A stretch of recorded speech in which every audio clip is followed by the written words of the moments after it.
하나님 말씀은 신약성경 마가복음 9장 14절부터 29절입니다. 마가복음 9장 14절부터 29절입니다.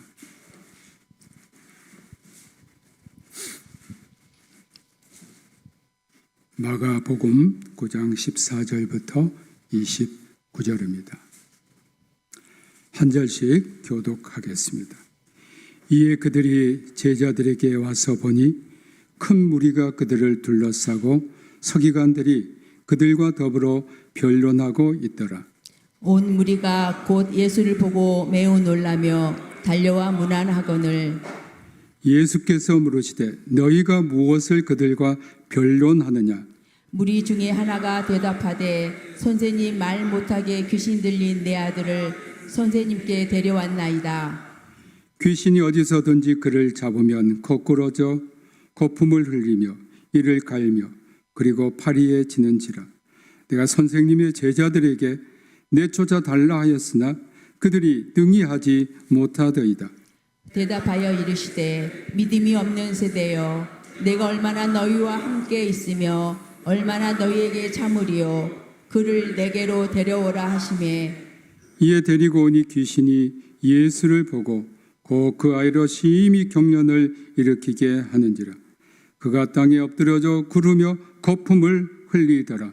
예수께서 그 아버지에게 물으시되 언제부터 이렇게 되었느냐 하시니 이르되 어릴 때부터니이다. 귀신이 그를 죽이려고 불과 물에 자주 던졌나이다. 그러나 우리를 무엇을 하실 수 있거든 우리를 불쌍히 여기사 도와주옵소서. 예수께서 이르시되 할 수 있거든이 무슨 말이냐 믿는 자에게는 능히 하지 못할 일이 없느니라 하시니 그 아이의 아버지가 소리를 질러 이르되 내가 믿나이다. 나의 믿음 없는 것을 도와주소서 하더라.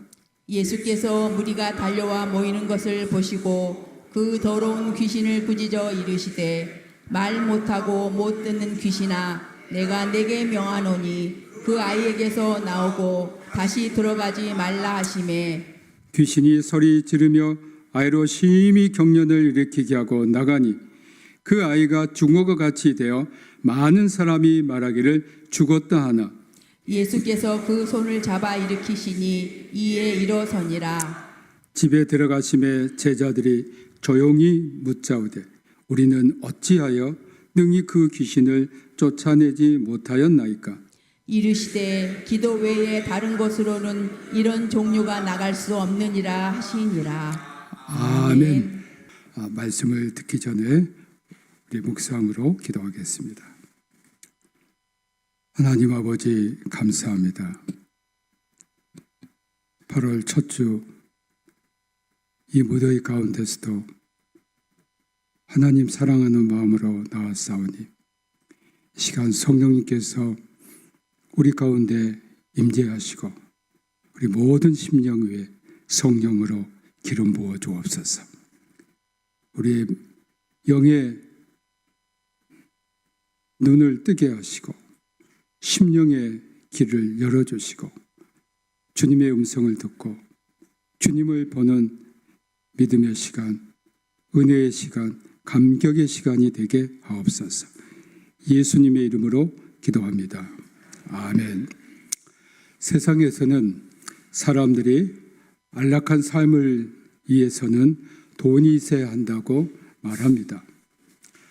우리 성도님들은 연세 드신 분들이 많으신데 무엇보다도 노후를 편하게 보내기 위해서 자본이 있어야 한다는 말을 많이 들으셨을 것입니다. 그러나 아무리 돈이 많은들 그 돈이 우리의 문제를 궁극적으로 해결해 주지는 못합니다. 오늘 본문은 우리가 인생을 살면서 많은 문제와 도전 앞에 무엇이 있어야 한 것을 말씀한 겁니다. 14절에 제자들이 큰 무리와 서기관들에 둘러싸여 무엇인가 변론하고 있었다고 말합니다. 무엇 때문에 변론했는지 본문에 있지 않지만 17절과 18절 말씀을 보면 귀신 들린 아이에게서 귀신을 쫓아내는 것에 관한 변론이 오갔을 것이라 짐작합니다. 15절에 이러한 어려운 상황에 있는 제자들에게 예수님께서 오십니다. 예수님께서 이 자리에 오신 것을 사람들은 매우 놀랐다고 했습니다. 여기에서 놀랐다는 것은 두려움과 경외를 지닌 놀람입니다. 사람들은 어떻게 예수님께서 여기에 오셨을까 놀랐고 그가 계신 것 자체를 두려워하고 경외했습니다. 우리가 어려움에 처했을 때, 병들었을 때에, 환난과 고통 가운데 있을 때 예수님이 위기에 처한 제자들에게 나타나신 것처럼 여러분에게 오십니다. 때로 우리가 알지 못하고 느끼지 못하더라도 그 자리에 주님이 이미 오셨음을 믿는 복된 성도가 되길 주님의 이름으로 축복합니다. 16절에는 예수님께서 무슨 문제가 있는 줄 물으셨습니다. 그분이 문제를 모를 리 없습니다. 그러나 예수님은 그들에게 무엇을 변론하느냐고 물으셨습니다. 이렇게 물으신 것은 관계를 맺어보자는 겁니다. 오늘 이 시간에 우리 주님께서 우리에게 물으십니다. 너희가 무슨 문제를 가지고 내게 왔느냐? 우리가 하나님께 예배하고 기도하고 설교 듣고 하는 모든 행위는 하나님과 우리의 관계에서 이루어지고 이 관계를 통해 하나님은 우리와 소통하기를 원하십니다. 예수님은 제자들이 지금 서기관들과 변론하고 있는데 그것을 결코 모른 채 하지 않으셨고 그 문제의 중심에 개입하시겠다는 겁니다. 오늘 여러분의 문제가 무엇입니까? 그 문제를 주님께서 관심 갖고 계시고 지금 이 문제에 주님이 이미 개입하고 계심을 믿으시길 바랍니다. 17절, 18절에는 변론이 어떤 것인가를 말합니다. 말 못하게 하는 귀신 들린 내 아들을 선생님의 제자들에게 내쫓아 달라 하였으나 그들이 능히 하지 못하더이다. 바로 변론의 핵심입니다. 선생님의 제자들은 귀신을 내쫓지 못하더이다. 그래서 선생님께 내 아이를 데리고 왔습니다. 이 소년의 아버지는 자신이 가진 문제를 많은 사람 앞에서 드러냈습니다. 자기 아들이 귀신 들린 것을 이렇게 공개적으로 밝힌다는 것은 어려운 일입니다. 그러나 이 아버지는 자신의 문제를 감추지 않고 예수님 앞에 가지고 왔습니다. 많은 사람이 문제를 갖고 있습니다. 사실 우리가 살아있기 때문에 문제가 있는 겁니다. 죽은 사람에게 물어보십시오. 그들은 아무 문제가 없습니다. 우리가 살아있기 때문에. 그런데 많은 사람이 그 문제를 드러내기 꺼려합니다. 그 문제 때문에 사람들에게 손가락질 당하고 입방아에 오르내릴 수 있기 때문입니다. 그럼에도 불구하고 이 아버지는 문제를 가지고 예수님 제자 앞에 왔습니다. 사랑하는 우리 평택대학교의 성도 여러분, 이 아버지처럼 문제 그대로를 주님께 가지고 나오시길 주님의 이름으로 축복합니다. 신약 성경에는 귀신, 마귀, 사탄 여러 낱말이 나오는데 먼저 여러분에게 이에 대한 설명을 드리는 것이 본문 말씀을 이해하는 데 도움이 될 것 같습니다. 먼저 사탄이 있습니다. 헬라어로 사탄 혹은 사타나스라고 하고 이것을 라틴어로 사탄, 사타나스로 번역했습니다. 언제나 단수로 쓰입니다. 이것은 귀신의 왕으로 마귀가 단수로 쓰일 때는 사탄과 동일합니다. 둘째, 마귀가 있습니다. 헬라어로는 디아볼로스라고 하고 라틴어로는 디아블루스로 번역되었습니다. 영어로는 데벌이라고 번역되었습니다. 이것이 단수이면 사탄과 동일하고 복수이면 귀신들입니다. 여러분, 사탄이 그 어디서 오신 줄 아십니까? 하나님의 천사장 가운데 하나였습니다. 이게 타락해서 사탄이 된 겁니다. 셋째, 귀신 또는 귀신들이 있습니다. 헬라어로 단수로는 다이모니온, 복수로는 다이모니아라고 하고 라틴어로는 데모니움, 복수로는 데모니아로 번역되었고 영어로는 디멘스로 번역되었습니다. 넷째, 귀신으로 번역된 헬라어 다이몬이 있습니다. 영어로 이것을 디멘으로 번역했습니다. 다섯 번째가 귀신이 있는데 헬라어로 푸뉴마입니다. 이것을 영어는 귀신의 소유된으로 번역했습니다. 이 말은 뭐냐면 귀신이 그 사람에게 자리를 잡고 있다는 겁니다. 내가 이 사람의 이제는 주인이 된다는 그런 뜻입니다. 오늘 본문에 나오는 귀신 들린의 의미가 바로 귀신의 소유가 되었다는 의미로 귀신이나 귀신들의 영향을 받은 것이라기보다는 그의 소유가 되었다는 겁니다. 그래서 이들을 뭐라고 하냐면 귀신 들렸다라고 우리말에는 합니다. 오늘 세상에도 이 아들처럼 귀신의 소유가 된 사람이 많이 있습니다.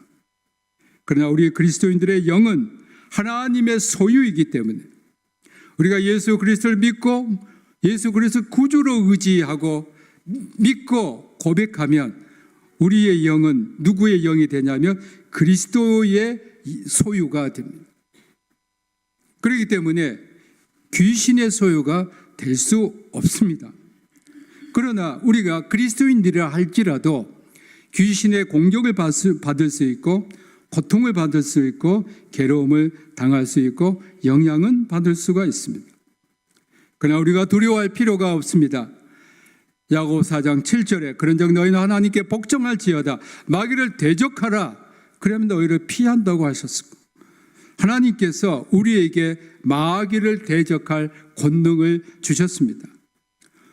또한 에베소 6장 11절에서 마귀의 간계를 능히 대적하기 위해서 하나님의 전신갑주를 입으라는 말씀이 여러분에게 이루어 주신 줄을 믿으시기를 주님의 이름으로 축복합니다. 우리 하나님의 말씀이 바로 전신갑주입니다.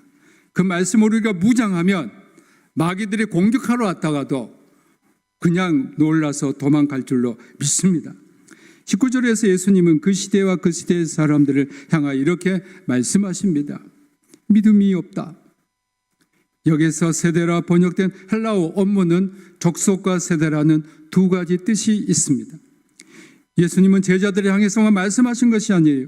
제자들과 그 시대의 모든 사람을 향하여서 믿음이 없다고 하신 겁니다. 그 시대가 하나님을 믿지 않고 하나님 말씀대로 살지 않는 시대라는 겁니다. 그리고 내가 세상에 있을 날이 얼마 남지 않았는데 믿음이 없는 이 사람들에 대한 연민으로 내가 얼마나 너희와 함께 있으면 너희에게 참으리오라고 말씀하신 겁니다. 그 당시 이스라엘 민족이 갖고 있는 총체적 문제가 불신앙입니다. 입으로는 믿는 것 같지만 마음으로 진심으로 믿지 않는 겁니다. 그들은 변론은 잘합니다. 그러나 믿지 않았습니다. 믿음이 없기 때문에 귀신을 쫓아내지 못했고 오히려 귀신들에게 공격받는 시대였고 귀신 들린 세대가 되었습니다. 성경 지식이 있다고 자부하는 서기관들은 귀신을 쫓아내는데 관심보다는 이것을 신학적으로 어떻게 해석하느냐에 더 관심을 가졌습니다. 이 서기관들, 유대인들은 병에 대해서 이렇게 해석을 했습니다. 나병, 중풍, 열병, 귀신 들린 사람을 다음과 같은 것을 상징하는 것으로 해석합니다. 나병은 걷는 것과 관계된 제 형벌 그리고 심판에 대한 비유이며 중풍은 선에 대해 잃어버린 능력, 불구가 된 의지, 둔한 양심과 같은 죄인의 무기력에 대한 객관적인 교훈으로 보았습니다. 열병은 불같은 정욕의 열과 욕망, 육체적인 욕구와 부정한 분노를 의미했습니다. 귀신 들리면 당연히 사탄에게 전적으로 노예가 됨을 말했습니다. 이들은 병이나 귀신 들린 것은 그것을 야기한 어떤 원인이 있다고 보고 그것을 규명하는 데만 더 관심이 있었습니다. 그런데 오늘 교회나 신학계도 마찬가지입니다. 신학의 틀을 만들어 놓고 교리의 틀을 만들어 놓고 그 틀에 갇혀 있습니다. 어떤 때는 신학의 틀과 교리의 틀을 성경 말씀보다 더 권위를 부여하고 교회와 신자들은 영적으로 신음하고 병들어 있는데도 교리 안에 빠져 있습니다. 그리고 귀신 또 이러한 마귀를 물리치는 축사 사역을 말하면 미개하다고 하고 아직도 미신적인 것을 믿는다고 공격을 합니다. 사랑하는 우리 성도 여러분, 성경에 있는 귀신 분명히 있습니다. 마귀로 쫓아낸 축사 사역 분명히 우리가 해야 합니다. 예수님의 사역 가운데 이렇게 귀신을 쫓아내는 일이 매우 중요한 것임에도 불구하고 그것을 무시하고 있습니다. 오늘 많은 성도들이 신음하고 있습니다. 사실 교회 역사를 보면 귀신을 쫓아내는 사역을 담당했던 성직자라서 고대 교회까지는 구마사라는 성직이 있었습니다. 근데 우리 프로테스탄트 개신교에서는 이런 성직이 다 사라져 버렸습니다. 본문에서 서기관들은 아마 이 아이가 말 못하고 간질 귀신에 들린 것의 원인에 대해서 변론했을 것입니다. 그런데 예수님은 이 아이가 귀신 들린 것에 대하여 변론하는 것이 중요한 것이 아니라 바로 너희들의 믿음이 중요하다고 말씀하십니다. 믿음이 없는 세대와 사람들은 믿음 자체를 중요하지 않고 언제나 토론하고 말만 하는 것 좋아합니다. 믿음이 없다는 것은 하나님과 인격적 관계가 없다는 겁니다. 믿음은 혼자 가질 수 있는 것이 아닙니다. 하나님과 인격적인 관계를 통해서 나옵니다. 믿음은 자기 확신도, 자기 암시도, 자기 심년도 아닙니다. 절대적인 인격적인 하나님, 절대적인 신에 대한 신뢰입니다. 이들은 자기들의 신학과 자기들의 주장이 있습니다. 그러나 온전히 하나님과 인격적인 관계가 없습니다. 예수님은 이 아이의 고통에 실제로 관심이 없는 서기관들과는 달리 그를 내게로 데려오라고 하셨습니다. 오늘 우리가 해야 할 일을 가르쳐 주신 겁니다. 문제 자체를 너희들이 토론하고 변론하고 해결하려고 하지 말고 내게 가져오라는 것이 예수님의 요청입니다. 오늘 우리의 문제 자체를, 여러분의 문제를 예수님께 그대로 가져오길 주님의 이름으로 부탁합니다. 20절에는 이 아이를 데리고 왔는데 귀신이 예수님을 보았다고 했습니다. 그리고 귀신이 이 아이로 심히 경련을 일으키게 하여 땅에 엎드러져 구르며 거품을 흘리게 했다고 했습니다. 사랑하는 성도 여러분, 우리말에 귀신같이 한다는 말이 있는데 바로 이런 경우가 아닐까 합니다. 귀신은 예수님을 알았습니다. 여기에서 귀신이 아이에게 한 짓을 이렇게 볼 수 있습니다. 첫째, 예수님을 보고 무서워서 놀란 것입니다. 그리고 최후의 발악을 한 것이지요. 귀신은 예수님이 얼마나 두려운 존재이며 무서운 존재인가를 알았습니다. 그래서 되도록 이 아이에게 계속 머물고 싶고 나가기 싫은 것이지요. 둘째, 사람들 앞에서 자신의 힘을 과시하는 데모를 한 것입니다.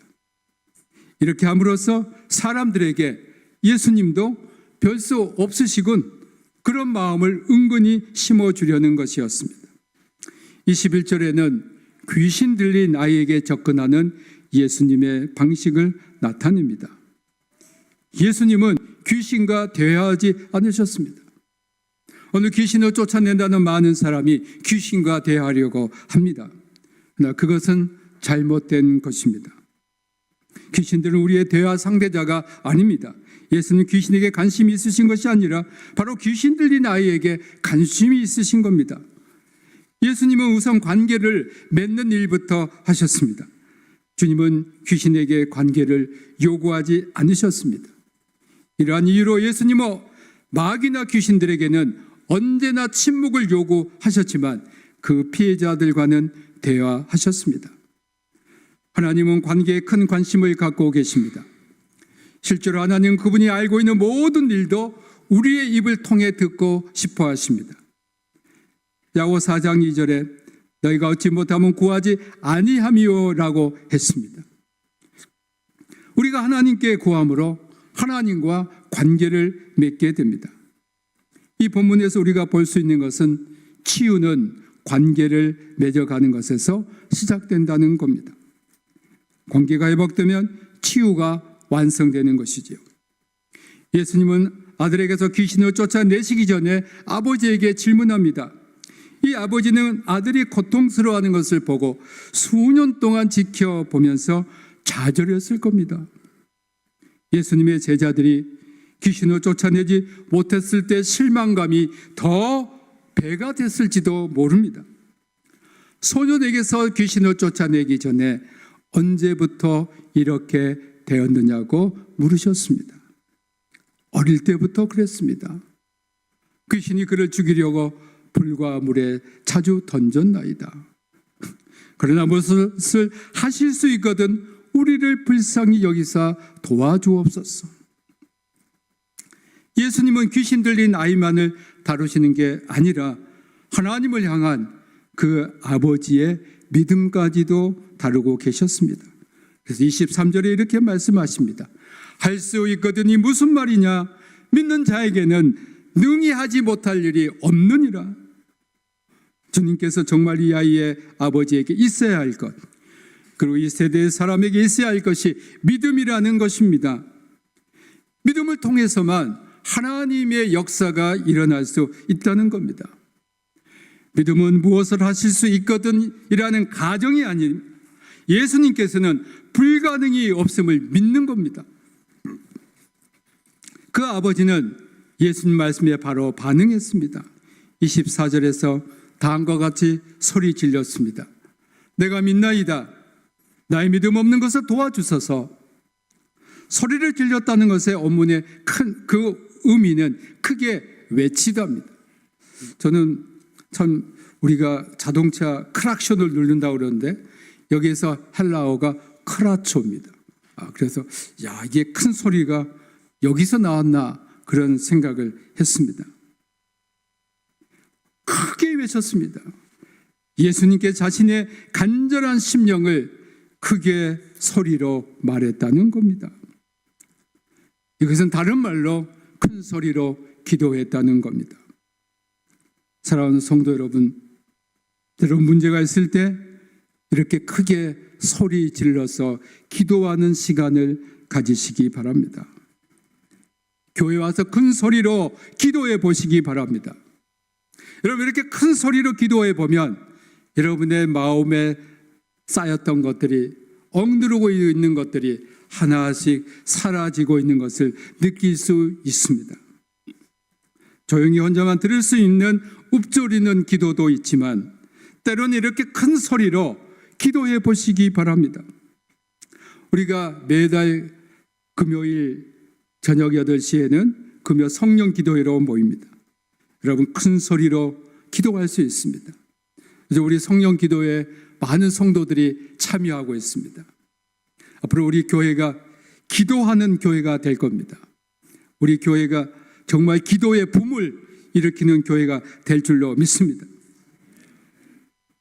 이 아버지가 내가 믿나이다 하면서 나의 믿음 없는 것을 도와주소서 하는 것이 사실 이치에 안 맞아 보입니다. 이 말은 예수님이 믿는 자에게는 능치 하지 못할 일이 없느니라 하는 그 말씀을 이제 내가 믿습니다라는 겁니다. 그러나 그 믿음이 내 스스로 갖는 것이 아닙니다. 주님이 그 믿음을 주시지 않으면 믿음을 가질 수 없으니 믿음을 가지도록 도와달라는 겁니다. 사랑하는 우리 성도 여러분, 믿음은 쇠양을 쌓고 돌을 닦는다고 생긴 것이 아닙니다. 그래서 하나님께서 전적으로 우리에게 주시는 선물이라고 에베소서 2장 8절에서 말씀하십니다. 또한 하나님의 말씀을 들을 때에 성령님께서 그 안에서 일하시기 때문에 우리에게 믿음이 생깁니다. 로마서 10장 17절에 우리가 말씀을 들을 때에 그 믿음이 우리 안에 선물로 주어지는 겁니다. 그러므로 사랑하는 우리 성도 여러분, 우리가 믿음이 있다고 자랑할 것이 아닙니다. 그 믿음은 그냥 선물로 주신 겁니다. 그렇기 때문에 하나님께서 주신 것을 겸손하고 감사하게 받아야 됩니다. 우리 교회는 그런 분들이 아무도 안 계신 줄 압니다만, 제가 어렸을 때부터 신앙생활하고 다른 교회에서 보면 자신의 믿음을 자랑하시는 분들이 있어요. 나는 이렇게 했다. 내 믿음이 이렇다. 여러분, 믿음은 자랑할 것이 아닙니다. 믿음은 하나님과 나와의 정말 둘만의 사랑의 교제에서, 그 사랑에 대한 감격에서 우리가 믿음의 열매를 맺는 겁니다. 그렇게 온 세상 동네방네 이야기하면 그 믿음은, 그 선행은 하나님 앞에 결코 칭찬받지 못하고 사라져 버립니다. 사랑이 우리가 깊을수록, 하나님과 사랑이 더 깊어갈수록 우리는 그 믿음의 비밀을 간직할 수가 있습니다. 예수님은 그 아버지의 말을 들은 후 아이에게서 귀신을 쫓아내셨습니다. 오늘 여러분 가운데 어려운 문제, 해결하지 못한 문제가 있거든 이 아이의 아버지처럼 주님께 말씀드리시기 바랍니다. 내가 믿나이다. 나의 믿음 없는 것을 도와주소서. 예수님은 귀신에게 명령하셨습니다. 말 못하고 못 듣는 귀신아, 내가 내게 명하노니 그 아이에게서 나오고 다시 들어가지 말라. 그 아버지가 자신의 믿음 없음을 시인하여 그의 고백을 고려하신 예수님은 소년의 아버지에게 확신을 심어주기에 다시 들어가지 말라고 명령하셨습니다. 그 아버지의 진솔한 고백에 대한 예수님의 배려였습니다. 이를 통해 아버지 마음속에는 자신의 적은 믿음 때문에 하나님이 하신 일이 수포가 되지 않을까 하는 두려움이 온전히 사라지게 된 겁니다. 결국 그 소년의 아버지는 믿음을 요구하였지만 동시에 우리의 나약함에 대해 긍휼을 베푸시며 우리에게 다가가기를 원하시는 하나님과 관계를 맺었습니다. 예수님의 축사 명령의 26절에 보면 귀신이 소리 지르며 아이로 심히 경련을 일으키게 하고 나갔다고 했습니다. 그리고 예수님께서 그를 일으키시고 그 소년은 완전히 치유함을 얻게 되었습니다. 28절에 제자들이 예수님께 우리는 어찌하여 능히 그 귀신을 쫓아내지 못하였나이까? 라고 물어보았습니다. 마가음 6장 7절 13절에는 12 제자들이 귀신을 쫓아내며 많은 병자에게 기름을 발라 고친 경험이 있습니다. 과거에는 그런 일을 했지만 지금은 하지 못한 제자들이 왜 그렇게 할 수 없었는가에 대해 예수님께 질문한 겁니다. 그들은 과거에 귀신을 쫓아냈으니까 이번에도 할 수 있다고 보았던 겁니다. 그러나 예수님이 19절에 하신 말씀에 그들이 이번에 할 수 없었던 근본적 원인이 있습니다. 믿음이 없었던 겁니다. 우리가 과거에 귀신을 쫓아낸 경험이 있으니까 이번에도 가능하다는 생각을 한 것이지요. 이것은 믿음이 아니라 자신의 경험에 의해 축적된 자신들의 능력을 믿은 겁니다. 귀신을 쫓아낸 것은 제자들이 능력이 있어서가 아닙니다. 주님께서 그들에게 귀신을 쫓아낼 권능을 주셨기 때문입니다. 그들은 주님의 권능을 믿고 주님의 이름으로 강력하게 귀신들에게 명령하고 선포했어야 됐는데 믿음이 없었던 것입니다. 그리고 주님께서는 29절에 기도 외에 다른 것으로는 이런 종류가 나올 수 없다고 하셨습니다. 귀신을 쫓아내는 그 결과보다도 귀신을 쫓아내기 위한 과정이 정말 필요하다는 겁니다. 귀신을 쫓아내기 위한 정말 중요한 그 과정은 기도입니다. 여기서 말씀하고 있는 기도가 사용된 용례를 보면 마가복음 1장 35절에서 새벽 아직도 밝기 전에 예수께서 일어나 나가 한적한 곳으로 가사 거기서 기도하시더니와 누가복음 5장 16절에서 예수께서 물러가서 한적한 곳에서 기도하시니라에 나옵니다. 그러므로 예수님께서 말씀하신 기도란 예수님께서 하신 것처럼 끊임없는 개인 기도를 말합니다. 주님은 사역에 앞서서 기도하셨고 사역 중에도 기도하셨고 사역을 마치고 난 다음에도 기도하셨습니다.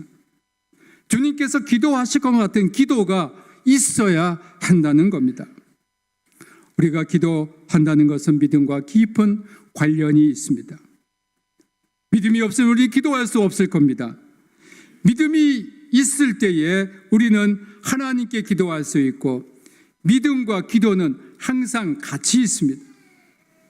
제자들은 기도 없이 귀신을 쫓아내는 사역에 섣불리 뛰어들었습니다. 그러나 믿음이 없었으니 기도도 없었던 것은 당연한 겁니다. 기도 없이 귀신을 쫓아내려고 했던 제자들, 그들은 다시 한번 기도가 얼마나 중요한 것임을 깨달았습니다. 사랑하는 우리 성도 여러분, 기도는 근심을 바라보는 것이 아니라 소망을 바라보게 합니다. 기도는 우리의 자원을 바라보는 것이 아니고 하나님의 자원을 바라보게 합니다. 기도는 우리의 지혜를 바라보는 것이 아니고 하나님의 지혜를 바라보게 합니다. 기도는 우리의 실패를 바라보는 것이 아니라 하나님의 승리를 바라보게 합니다. 기도는 표면을 보는 것이 아니고 말씀의 깊이를 보게 합니다. 예레미야 29장 12절 13절에 하나님께서 기도한 사람에게 다음과 같이 약속하셨습니다. 우리 다 같이 한 목소리로 읽어보겠습니다. 너희가 내게 부르짖으며 내게 와서 기도하면 내가 너희들의 기도를 들을 것이요 너희가 온 마음으로 나를 구하면 나를 찾을 것이요 나를 만나리라. 아멘. 예수님은 우리에게 귀신을 쫓아내고 병을 고치는 권능을 주셨음을 누가복음 10장 19절에서 말씀하셨습니다. 우리 다 같이 한 목소리로 크게 읽어보겠습니다. 내가 너희에게 뱀과 정갈을 밟으며 원수의 모든 능력을 제할 권세를 주었으니 너희를 해칠 자가 결코 없으리라. 아멘. 우리가 믿음으로 기도할 때 이런 일이 일어납니다. 많은 그리스도인이 주님께서 이런 권능을 우리에게 주셨음을 불구하고 믿지 않고 사용하지도 않고 있습니다. 마태복음 21장 21절에서 주님께서 말씀하십니다. 우리 다 같이 한 목소리로 크게 읽어보겠습니다. 너희가 기도할 때에 무엇이든지 믿고 구하는 것은 다 받으리라. 아멘. 믿습니까? 네. 사랑하는 우리 성도 여러분, 우리 안에서 역사하시는 성령님의 인도하심에 따라 각 사람의 믿음의 분량대로 예수님의 이런 권세로 명령하고 선포하는 기도를 날마다 하셔서 승리하시길 주님의 이름으로 축복합니다. 모든 지각에 뛰어난 하나님의 평강이 그리스도 예수 안에서 너희 마음과 생각을 지키시리라. 아멘. 예수 그리스도의 은혜와 아버지 하나님의 크신 사랑하심과 성령님의 감동하심이 내가 믿나이다. 나의 믿음 없는 것을 도와주소서. 주님께 간절히 기도했던 그 아버지의 마음으로 주님께서 우리에게 믿음 주시기를, 그리고 기도의 사람이 되기를 다짐하며 결단하는 여기에 모인 모든 주님의 자녀와 그들의 가족과 권속과 평택대학교회와 피어선기념학원, 평택대학교, 이 나라와 이 민족 위에 많은 환난과 고통 가운데 신음하는 우리 동포에게, 북한에서 고난받고 있는 우리 믿음의 형제 자매들에게 지금부터 영원토록 함께하기를 축원하옵나이다. 아멘.